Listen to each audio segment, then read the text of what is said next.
എല്ലാവർക്കും ആസ്പിയർ മീഡിയയുടെ പുതിയൊരു വീഡിയോയിലേക്ക് സ്വാഗതം. ഏറ്റവും പുതിയ സിനിമകളുടെ OTT അപ്ഡേറ്റ്സ് അറിയാൻ ഈ ചാനൽ മറക്കാതെ സബ്സ്ക്രൈബ് ചെയ്യുക. ആദ്യത്തെ അപ്ഡേറ്റ് രേഖാചിത്രം എന്ന മലയാളം സിനിമയുടേതാണ്. ആസിഫ് അലിയും അനശ്വര രാജനും കേന്ദ്ര കഥാപാത്രങ്ങളായി എത്തിയ ഡ്രാമ ത്രില്ലർ മൂവി ഇപ്പോൾ സോണി ലെവലിലൂടെ സ്ട്രീമിംഗ് ആരംഭിച്ചിരിക്കുകയാണ്. അടുത്ത update Daredevil born again എന്ന ഹോളിവുഡ് വെബ് സീരീസിന്റേതാണ്.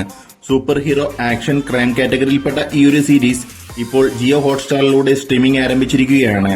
അടുത്ത അപ്ഡേറ്റ് ഒരു ജാതി ജാതകം എന്ന മലയാളം സിനിമയെക്കുറിച്ചാണ്. വിനീത് ശ്രീനിവാസനും നിഖില വിമലും കേന്ദ്ര കഥാപാത്രങ്ങളായി എത്തിയ കോമഡി ത്രില്ലർ മൂവിയാണ് ഒരു ജാതി ജാതകം. തിയേറ്ററുകളിൽ നിന്നും ഭേദപ്പെട്ട വിജയം നേടിയെടുത്ത ഈ ഒരു ചിത്രം മാർച്ച് 14 ആമസോൺ പ്രൈമിലൂടെ OTT റിലീസ് ചെയ്യുന്നതാണ്. അടുത്ത അപ്ഡേറ്റ് ഡൊമിനിക് എന്ന മലയാളം സിനിമയുടേതാണ്. മമ്മൂട്ടിയും ഗോകുൽ കൃഷ്ണയും പ്രധാന കഥാപാത്രങ്ങളായി എത്തിയ കോമഡി ത്രില്ലർ മൂവിയാണ് ഡൊമിനിക്.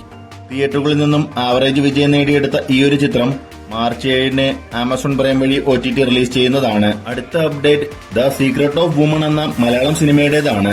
അജു വർഗീസും നിരഞ്ജന അനൂപും പ്രധാന വേഷങ്ങളിലെത്തിയ ഡ്രാമ ത്രില്ലർ മൂവി ഇപ്പോൾ സൺ നെക്സ്റ്റിലൂടെ സ്ട്രീമിംഗ് ആരംഭിച്ചിരിക്കുകയാണ്. അടുത്ത അപ്ഡേറ്റ് കുഴന്തേകൾ മുന്നേറ്റ കഴകം എന്ന തമിഴ് സിനിമയുടേതാണ്.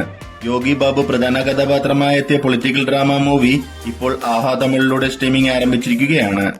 അടുത്ത അപ്ഡേറ്റ് മനമേ എന്ന തെലുങ്ക് മൂവിയുടേതാണ്. ശർവാനന്ദ്, കൃതി ഷെട്ടി എന്നിവർ കേന്ദ്ര കഥാപാത്രങ്ങളെ എത്തിയ കോമഡി മൂവി ഇപ്പോൾ ആമസോൺ പ്രൈമിലൂടെ സ്ട്രീമിംഗ് ആരംഭിച്ചിരിക്കുകയാണ്. അടുത്ത അപ്ഡേറ്റ് ബാപ്പു എന്ന തെലുങ്ക് മൂവിയുടേതാണ്. ബ്രഹ്മാജി, ധന്യ ബാലകൃഷ്ണ എന്നിവർ പ്രധാന റോളുകളിലെത്തിയ ഫാമിലി ഡ്രാമ മൂവി ഇപ്പോൾ ജിയോ ഹോട്ട്സ്റ്റാറിലൂടെ പാൻ ഇന്ത്യൻ ഭാഷകളിൽ സ്ട്രീമിംഗ് ആരംഭിച്ചിരിക്കുകയാണ്.